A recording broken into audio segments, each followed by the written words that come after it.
പക്ഷികളുടെ പറുദീസ എന്ന സ്ഥലത്തേക്കാണ് ഇന്നത്തെ യാത്ര. തുടക്കം കണ്ട പാലം കഴിഞ്ഞ് വലത്തോട്ട് തിരിഞ്ഞ് കയറി വരുമ്പോൾ ഈ കാണുന്നതാണ് ഇവിടുത്തെ ടിക്കറ്റ് കൗണ്ടർ. ഇവിടേക്ക് വരുന്ന വഴി രണ്ട് സൈഡിലും പക്ഷികളുടെ പടവും അവരുടെ പേരും എഴുതി വെച്ചിട്ടുണ്ട്. അങ്ങനെ പാസ് എടുത്ത് ഈ ഡീറ്റെയിൽ വായിച്ചുകൊണ്ടിരുന്നപ്പോൾ ഒരു സാറ് വന്നിട്ട് പറഞ്ഞു, അപ്പുറം വേറൊരു സ്ഥലമുണ്ട്, അങ്ങോട്ട് പൊക്കോന്ന്. ഇതിൻ്റെ ഓപ്പോസിറ്റ് ഒരു അമ്പലം ഉണ്ട് കേട്ടോ. ബേഡ്സിൻ്റെ സൈറ്റിങ്ങിനൊക്കെ ഏറ്റവും നല്ലത് രാവിലെയല്ലോ. അതുകൊണ്ടാണ് ആ സാറ് ആദ്യം അങ്ങനെ പറഞ്ഞത്. രാവിലെ തന്നെ ഇവിടെ പോയിട്ട് പോരെയെന്നാണ് അദ്ദേഹം പറഞ്ഞത്. സമുദ്രനിരപ്പിൽ നിന്ന് 500 മുതൽ 1500 അടി വരെ ഉയരത്തിൽ സ്ഥിതി ചെയ്യുന്ന സ്ഥലമാണ് തട്ടേക്കാട്. ഈ കാണുന്ന ഓഫീസ് കണ്ടോ, ഇവിടെ നിന്ന് ഇടത്തോട്ട് താഴത്തേക്കാണ് ഇറങ്ങേണ്ടത്. ഇറങ്ങി വരുമ്പോൾ അകത്തേക്ക് കയറാനുള്ള എൻട്രൻസ് ആണ് ഈ കാണുന്നത്. ഈ കാണുന്ന സ്ഥലത്ത് നമ്മുടെ ഡീറ്റെയിൽസൊക്കെ കൊടുത്തിട്ട് വേണം അകത്തേക്ക് കയറിപ്പോവാൻ. രാവിലെ തന്നെ ആൾ സൈലൻ്റാണ്. നമ്മൾ അകത്തേക്ക് കയറി വരുമ്പോൾ ഈ ഇടത് സൈഡിൽ ചെറിയ ബോർഡ് കണ്ടോ, അത് ഇവിടെ കാണുന്ന പക്ഷികളുടെ ഡീറ്റെയിൽസാണ് കൊടുത്തേക്കണേ. ആനകളുടെ സാന്നിധ്യം ഉള്ളത് കാരണം നമ്മൾ ഈ നടക്കുന്ന വഴിയുടെ വലത് സൈഡിൽ ഇലക്ട്രിക് ലൈൻ വലിച്ചിരിക്കുന്നതായി കാണാം. പശ്ചിമഘട്ട വനമേഖലകളുടെ താഴെ പരന്നു കിടക്കുന്ന പ്രദേശമാണ് ഇവിടെ. തട്ടേക്കാട് എന്ന പരന്നു കിടക്കുന്ന പ്രദേശം എന്നാണ് അർത്ഥം വരുന്നത്. പക്ഷികളുടെ സൗണ്ടൊക്കെ കേൾക്കാൻ തുടങ്ങിയിട്ടുണ്ട്. കുറച്ച് നേരം അതിൻ്റെ സൗണ്ടൊക്കെ കേട്ട് കാട്ടിക്കൂടെ നടക്കാം.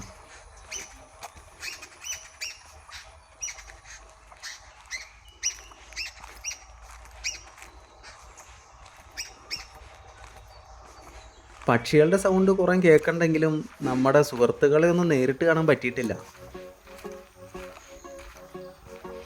ഈ തട്ടേക്കാടിൻ്റെ ആകെ വിസ്തീർണം വരുന്നത് 25.16 ചതുരശ്ര കിലോമീറ്ററാണ്. സഹ്യപർവ്വത മലനിരകളിലും ശ്രീലങ്കൻ കാടുകളിലും മാത്രം കണ്ടുവരുന്ന അത്യപൂർവമായ ഒരു പക്ഷിയിനമാണ് മാക്കാച്ചി കാട. അവരുടെ പ്രധാന ആവാസ വ്യവസ്ഥയാണ് ഇവിടെ. കേരളത്തിലെ ആദ്യത്തെ പക്ഷി സങ്കേതമാണ് തട്ടേക്കാട്. ഇന്ത്യൻ പക്ഷിശാസ്ത്രത്തിൻ്റെ പിതാവെന്നറിയപ്പെടുന്ന ഡോക്ടർ സലീം അലിയാണ് ഇതിൻ്റെ സ്ഥാപകൻ. കൂടാതെ ഇന്ത്യയിലെ പക്ഷികളെയൊക്കെ പറ്റി കൂടുതൽ ഡീറ്റെയിൽസ് ആയിട്ട്, അല്ലെങ്കിൽ ആധികാരികമായി എന്നൊക്കെ പറയില്ലേ, അങ്ങനെ പഠനം നടത്തിയ ഒരാളാണ് ഡോക്ടർ സലീം അലി. പിന്നെ എങ്ങനെയാണ് ഈ സ്ഥലം അദ്ദേഹം കണ്ടുപിടിച്ചതെന്ന് അറിയണ്ടേ. 1933 ഡോക്ടർ സലീം അലി തിരുവിതാംകൂറിൽ വന്ന് പക്ഷികളുടെ ഒരു സർവേ നടത്തിയിരുന്നു. അപ്പോൾ അതിൻ്റെ ഭാഗമായിട്ട് അദ്ദേഹം കുറച്ച് നാൾ നമ്മുടെ ഈ തട്ടേക്കാട് വന്ന് സ്റ്റേ ചെയ്തായിരുന്നു. അന്ന് 167 ഇനം പക്ഷികളെയാണ് അദ്ദേഹം കണ്ടുപിടിച്ചത്. ഇന്ന് ഇവിടുത്തെ നിലവിലെ കണക്കനുസരിച്ച് 254 പരം പക്ഷികളുണ്ട്. ഈ കാണുന്നത് ഈ സ്ഥലത്തെ പറ്റിയുള്ള ഒരു പ്രധാന മാപ്പാണ്. 1953 ഈ പ്രദേശം പക്ഷി സങ്കേതമായി പ്രഖ്യാപിച്ചത്.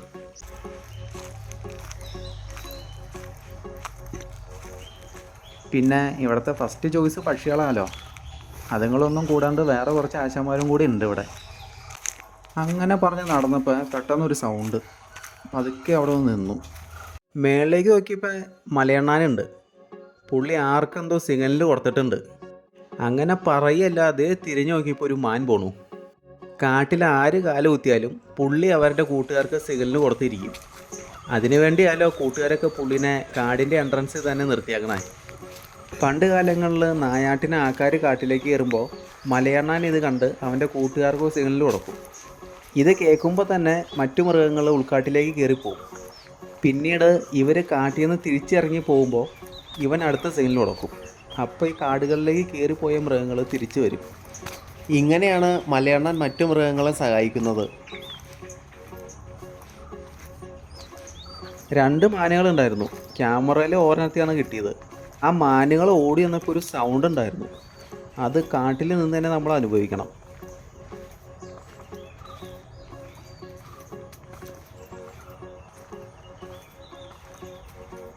അപ്പോൾ നമ്മൾ ആദ്യം പറഞ്ഞ വിഷയത്തിൽ നിന്ന് തെന്നി മാറിയില്ലേ, മലയണ്ണാൻ കാരണം. തുറന്ന പാറക്കെട്ടുകൾ, ജലവൈവിധ്യങ്ങൾ, ഇലപൊഴിയും കാടുകൾ, ഇങ്ങനെ പല ആവാസ വ്യവസ്ഥകളും കൂടിച്ചേർന്നതാണ് തട്ടേക്കാട്. ഈ കാട്ടിലുള്ള മൃഗങ്ങളെ പറ്റിയൊരു ഐഡിയ തരാം. ആന, കടുവ, കാട്ടുനായ, പിന്നെ നമ്മൾ ആദ്യം കണ്ട മലയണ്ണാൻ, അവൻ്റെ കൂട്ടുകാരനിൽ ഓടിപ്പോയ മാൻ, ഇവരൊക്കെയാണ്. കൂടാണ്ട് ഈ കാടിനകത്ത് കൃത്രിമ ജലാശയമൊക്കെ ഉണ്ടാക്കിയിട്ടുണ്ട്. അത് ജലജീവികൾക്കൊക്കെ നല്ല രീതിയിൽ ഉപകാരപ്പെടുന്നുണ്ട്. ഈ തട്ടേക്കാട് സ്ഥിതി ചെയ്യുന്നത് എറണാകുളം ജില്ലയിലെ കോതമംഗലത്ത് നിന്നും 12 കിലോമീറ്റർ അകലെയാണ്. ഇവിടെ ദേശാടന പക്ഷികളുടെ സീസൺ ഒക്ടോബർ ടു മാർച്ച് മാസങ്ങളിലാണ്. ഏറ്റവും കൂടുതൽ ദേശാടന നടത്തി വരുന്ന പക്ഷിയാണ് ആർട്ടിക് ടേൻ.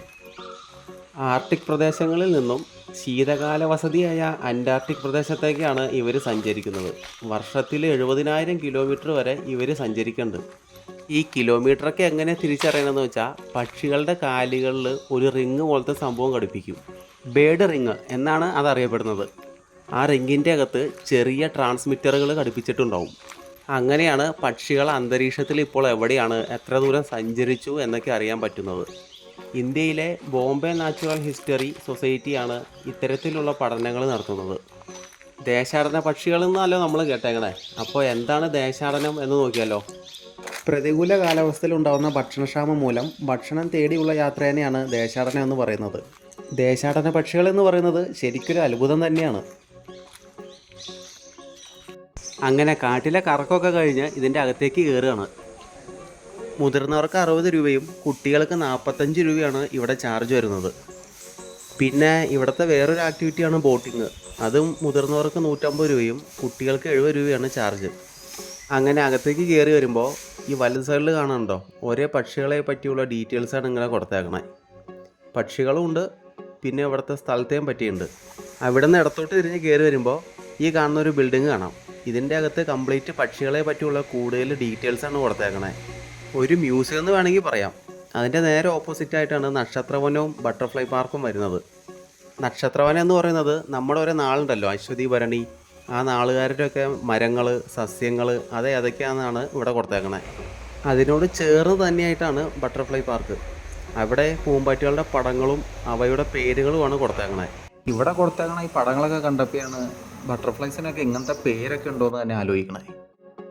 അവിടുന്ന് നേരെ ഇതിൻ്റെ അകത്തേക്ക് കയറി വരുമ്പോൾ ഇന്ത്യയുടെ പക്ഷിമനുഷ്യൻ എന്നറിയപ്പെടുന്ന ഡോക്ടർ സലീം അലിയുടെ പടമാണ് ഇവിടെ കൊടുത്തേക്കണേ.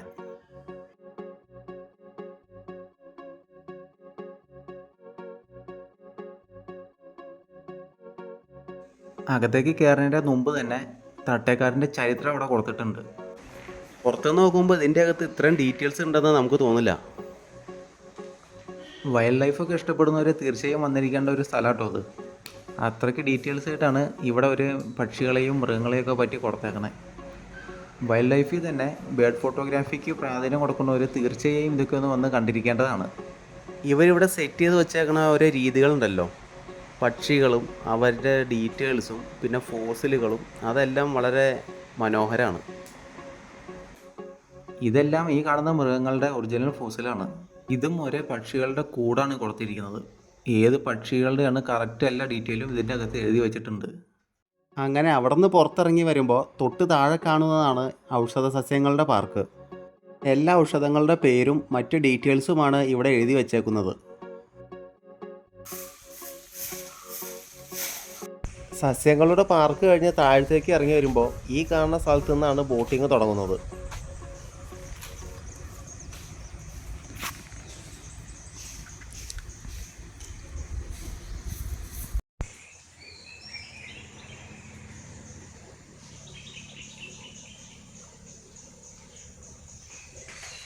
അവിടെ നിന്ന് മുന്നോട്ട് വരുമ്പോൾ ചെറിയൊരു പാർക്ക് ഇവിടെ കാണാം.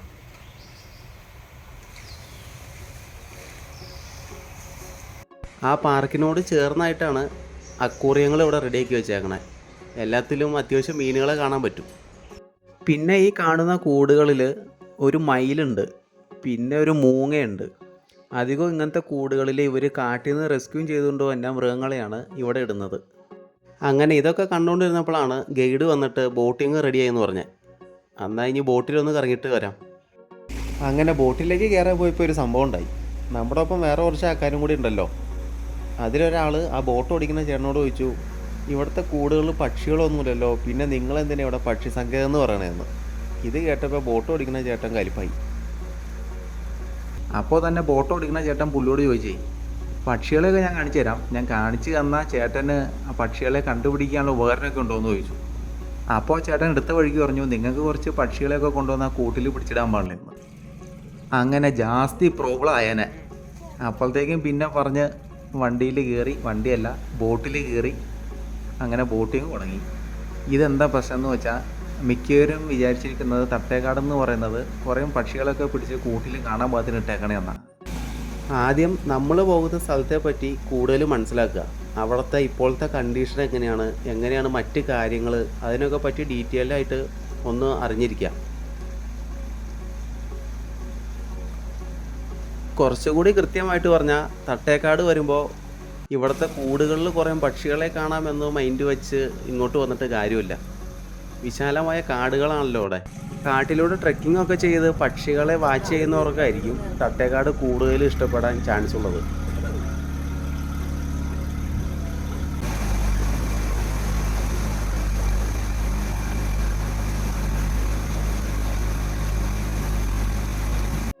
അങ്ങനെ 3-4 കിലോമീറ്റർ നദിയിൽ കൂടെ സഞ്ചരിച്ച് വന്നപ്പോൾ മുന്നിലൊരു ഡാം. ആദ്യം കണ്ടപ്പോൾ മനസ്സിലായില്ല, ഒന്നുകൂടി സൂക്ഷിച്ച് നോക്കിയപ്പോഴാണ് ഭൂതത്താൻകെട്ട് ഡാമെന്ന് മനസ്സിലായില്ല. നമ്മളിപ്പോൾ റോട്ടിൽ കൂടി വന്നെങ്കിൽ 7-8 കിലോമീറ്റർ ചുറ്റിക്കറങ്ങി വേണം വരാൻ. ആദ്യം പറഞ്ഞ ജലജീവികൾക്കൊരു ഉദാഹരണമാണ് ഈ ചങ്ങാതി. ഇത് ഇവന്മാരുടെ തട്ടകാണ് ഇവിടെ. എവിടെ നോക്കിയാലും ഇതേപോണം ചിറക് വിരിച്ച് കഴുത്തും നീട്ടി നിൽക്കേണ്ടതായിരിക്കും ആള്. നമുക്ക് ഭാഗ്യമുണ്ടെങ്കിൽ ആന വെള്ളം കുടിക്കാൻ വരുന്നതും മറ്റു മൃഗങ്ങളെയൊക്കെ ഇവിടെ കാണാൻ പറ്റും. കാടിനകത്ത് താമസിച്ച് പ്രകൃതിയെ അടുത്തറിയാൻ പറ്റിയ പ്രോഗ്രാംസും ഇവിടെയുണ്ട്. Frog mouth watch tower, trogon nest tree hunt, hornbill view tower തുടങ്ങിയ പ്രോഗ്രാമൊക്കെ ഇവിടെ ഉണ്ട്. ഈ പ്രോഗ്രാംസിനെ പറ്റിയുള്ള കൂടുതൽ ഡീറ്റെയിൽ ഡിസ്ക്രിപ്ഷനിൽ കൊടുത്തിട്ടുണ്ട്. സഹ്യപർവ്വത നിരകളിലെ ഏറ്റവും പ്രാധാന്യമുള്ള പറമ്പിക്കുളം, ഇടമലയാറ്, മലയാറ്റൂര്, മാങ്കുളം, നേര്യമംഗലം, ഇരവികുളം തുടങ്ങിയ വനമേഖലയോട് ചേർന്ന് കിടക്കുന്ന പക്ഷി സങ്കേതമാണ് തട്ടേക്കാട്.